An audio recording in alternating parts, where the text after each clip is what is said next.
আসসালামু আলাইকুম। আমি একটা বই নিয়ে অনেক দিন ধরেই কথা বলবো ভাবছিলাম। আজকে একটু বলেই ফেলি। এটা হচ্ছে আমার দেখা রাজনীতির 50 বছর। বিশেষ করে রাষ্ট্রবিজ্ঞানে এই বইটাকে বাইবেল বলা হয়, রাষ্ট্রবিজ্ঞানের বাইবেল বলা হয়। অবশ্যই ওয়ার্ল্ড না, আমাদের বাংলাদেশে রাষ্ট্রবিজ্ঞানের বাইবেল বলার যথার্থ কারণও রয়েছে। এটা দীর্ঘ একটা বই, আমি পড়েছি, দাগ দিয়ে দিয়ে পড়েছি। বেশ উপভোগ্য ছিল এই অর্থে যে মানে আমরা যখন অনার্স মাস্টার্স করি বা পড়াশোনা করি তখন যেটা হয়, মানে আমরা গতানুগতিক শুধু নাম্বার পাওয়ার জন্য, হ্যাঁ, একটা বিষয় সিলেক্ট করি, ওটার কয়টা প্যারা লিখবো, এটা লিখি, সাজিয়ে গুছিয়ে সংজ্ঞা লিখে আসি, এই তো করি আমরা। এভাবেই তো আমাদের অনার্স মাস্টার্স যে 5-6 বছর যেই বিষয়ে আমরা গ্র্যাজুয়েশন করি সেই বিষয়ের সাথে আমাদের 5-6 বছরের বসবাসটা, সংসারটা ঠিক এরকমই থাকে। কিন্তু এর বাইরে গিয়ে কিছু ব্যাপার আছে, যেরকম আমি পলিটিক্যাল সায়েন্স পড়তে গিয়ে বা পড়ার পরে খুবই আমি আমি এটা এটা পরে পড়েছি, হ্যাঁ, আমার গ্র্যাজুয়েশন মানে সময়ে কিন্তু আমি পড়িনি, আমি পড়েছি পরে। কিন্তু পরে আমার খুব আফসোস হয়েছে। আমার মনে হয়েছে যে যখন আমি অনার্স করেছি, মাস্টার্স করেছি, তখন মনে হয় বইটা পড়া উচিত ছিল।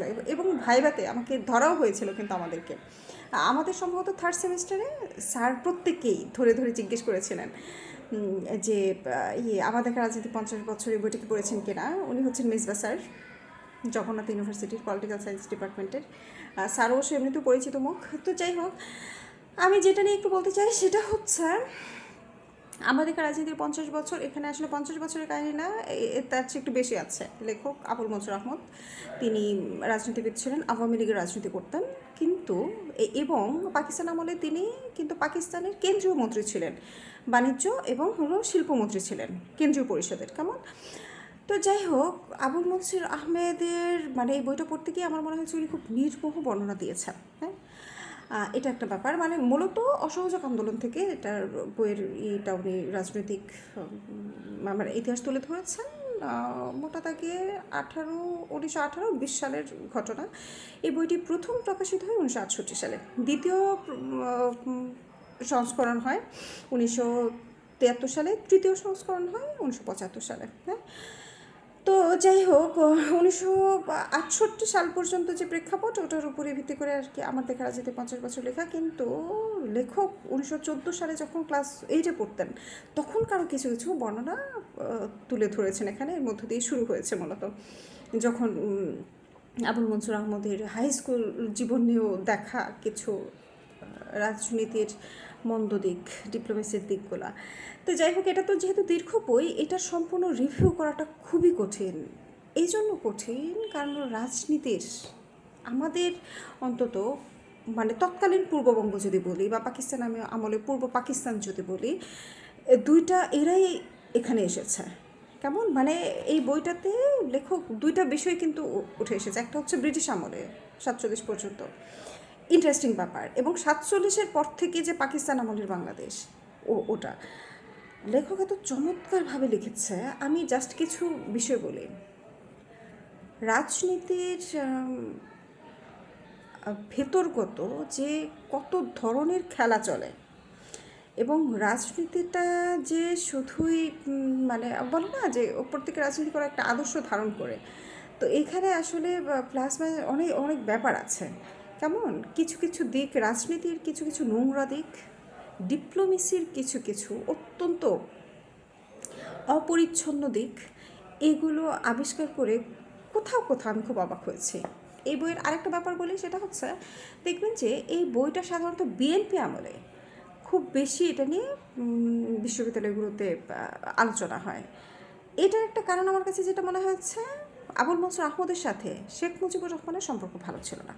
কেমন? শেখ মুজিবুর রহমানের কিন্তু আবার সোহরাওয়ার্দী, হোসেন শহীদ সোহরাওয়ার্দীর সাথে অত্যন্ত ভালো সম্পর্ক ছিল। ভালো সম্পর্ক বলতে একেবারে সোহরাওয়ার্দীর আদর্শ তিনি ধারণ করতেন। কেমন?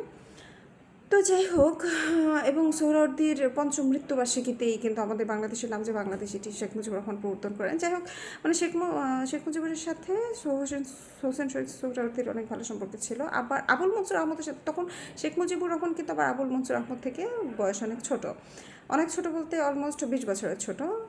তো আবুল মনসুর আহমদরা যখন মানে একেবারে জ্যেষ্ঠ রাজনীতিবিদ, তখন কিন্তু শেখ মুজিবুর রহমান তরুণ রাজনীতিবিদ। তো যাই হোক, আবুল মনসুর আহমদের সাথে শেখ মুজিবুর রহমানের আদর্শগত ভিন্নতা ছিল। মানে এটা রাজনীতিতে হয়, এটা এটা এটা খুব কমন।